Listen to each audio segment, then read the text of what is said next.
Hi, hello, வணக்கம். இன்னைக்கு நான் எனக்காக டைம் ஸ்பெண்ட் பண்ணலான்னு டிசைட் பண்ணிட்டேங்க. எனக்காக சமைச்சு நானே சாப்பிடலான்னு இன்னைக்கு டிசைட் பண்ணி வச்சுருக்கேன். அதுக்காக எனக்கு பிடிச்ச சிக்கனை வச்சு, யாருக்கு தாங்க சிக்கன் பிடிக்காது? எனக்கும் பிடிக்கும். அதை வச்சு ஒரு 3 டிஷ் ட்ரை பண்ணியிருக்கேன். ஃபஸ்ட்டு பாருங்கள், சிக்கன் 65க்கு மேரினேட் பண்ணிகிட்டு இருக்கேன். கர்டு, இஞ்சி பூண்டு எப்பயும் போல் சிக்கன் 65 மசாலா, மஞ்சத்தூள், பெப்பர் எப்பயும் போல் போட்டு மேரினேட் பண்ணி வச்சுட்டேங்க. இந்த சிக்கன் 65 இன்னும் ஸ்பெஷல் ஆக்குறதுக்காக ஒரு இன்க்ரீடியண்ட் ஆட் பண்ணேங்க. பார்த்தீங்களா, கசூரி மேத்தி. அதை ஆட் பண்ணி ஃப்ரை பண்ணி பாருங்கங்க, செம்ம டேஸ்ட்டாக இருக்குதுங்க. நீங்களும் கண்டிப்பாக ட்ரை பண்ணிட்டு எப்படி இருக்குன்னு சொல்லுங்கள். அப்புறம் யோசிச்சேங்க, என்ன பண்ணலாம் அப்படின்னு. என்னடா வெறும் பிரியாணி சிக்கன் 65 மட்டும் சாப்பிட்டா நல்லா இருக்குமா என்ன, கொஞ்சம் கிரேவி பண்ணிடலாம் அப்படி டிசைட் பண்ணிவிட்டு இருக்க இன்க்ரீடியன்ஸ் வச்சு ஒரு கிரேவி பண்ணலான்னு டிசைட் பண்ணிட்டேங்க. என்ன கொடுமை அப்படின்னா, என்கிட்ட சிக்கனுக்கான எந்த மசாலாவுமே இல்லை. அப்படி இருந்தும் நான் கிரேவி பண்ணேன். என்ன பண்ணலாம் அப்படி யோசிச்சு ஃப்ரிட்ஜை தேர்னேங்க. அப்புறம் தான் சன்னா மசாலா கிடச்சிது. சன்னா மசாலா வச்சு சன்னா மட்டுமா பண்ணலாம், ஏன் சிக்கன் பண்ணலான்னு சொல்லி டிசைட் பண்ணி சன்னா மசாலாவும் கேர்டும் யூஸ் பண்ணி ஒரு சிக்கன் கிரேவி பண்ணிட்டேங்க. இந்த மசாலா வச்சு பண்ணது ரொம்ப டேஸ்ட்டாக இருக்குதுங்க. நீங்களும் உங்கள் வீட்டில் இதே மாதிரி ட்ரை பண்ணி பாருங்கள். வெறும் வெங்காயம், சன்னா மசாலா, கர்டு, அவ்வளோதாங்க. சிம்பிளான சூப்பரான கிரேவி ரெடி. என்றைக்காவது லீவ் கிடச்சா நீங்களும் உங்களுக்காக ஸ்பெஷலாக சமைச்சு ஸ்பெஷலாக சாப்பிடுங்கங்க. பாருங்கங்க, பிரியாணிக்காக தாளிக்கவும் ஆரம்பிச்சிட்டேன். இன்னொரு சைடு சிக்கன் கிரேவியும் நல்லா கொதிச்சிட்டு இருக்குங்க. ரொம்ப சூப்பராக வந்தது. நான் இவ்வளோ ஆயில் யூஸ் பண்ணவே இல்லை.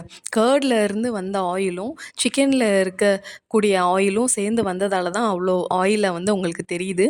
பாருங்கள், இப்போ எப்பயும் போல் பிரியாணிக்கு வெங்காயம் தாளிக்க ஆரம்பிச்சிட்டேன். இந்த சைட் பெப்பரும் சாப் பண்ண கொரியாண்டரும் மின்ட்டும் போட்டு கிரேவியை ஃபினிஷ் பண்ணிட்டேங்க. யம்மி, ரொம்ப சூப்பராக இருந்ததுங்க. நீங்களும் கண்டிப்பாக இந்த கிரேவியை ஒரு தடவையாவது ட்ரை பண்ணி பாருங்கள். அமேசிங்கான கிரேவி. ஐயோ, பிரியாணியில் தக்காளியை போடணும், டக்குன்னு தக்காளியை போட்டுட்டேங்க. நெக்ஸ்ட்டு சாப் பண்ண கொரியாண்டர் மின்ட் எப்பயும் போல் தாங்க. கொஞ்சம் சில்லிஸ், அப்புறம் ஜிஞ்சர் கார்லிக் பேஸ்ட் நல்லா வதக்கணுங்க. என்றைக்காவது உங்களுக்காக டைம் ஒதுக்கி நீங்களே சமைச்சு நீங்களே சாப்பிட்டு பாருங்கங்க.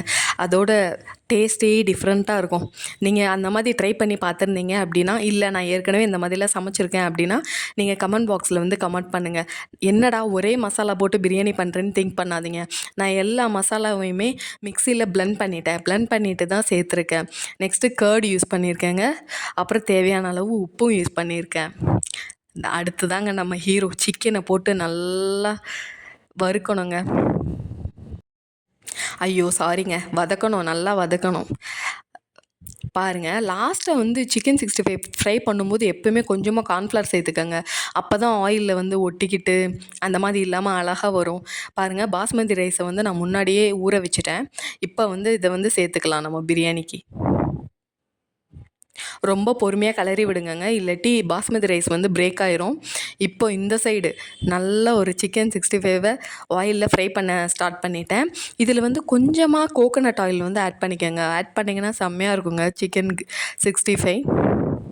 பாருங்கள், 1 டம்ளர் பாஸ்மதி ரைஸ்க்கு 1.5 டம்ளர் தண்ணி சேர்த்துருக்கேன். அப்போ நான் 2 டம்ளர் எடுத்ததால் 3 டம்ளர் தண்ணி சேர்த்துருக்கேன். கொஞ்சமாக லைம், சால்ட், அவ்வளோதாங்க. போட்டு நல்லா கிளறி மூடி ஒரே ஒரு விசில் விட்டுருங்க.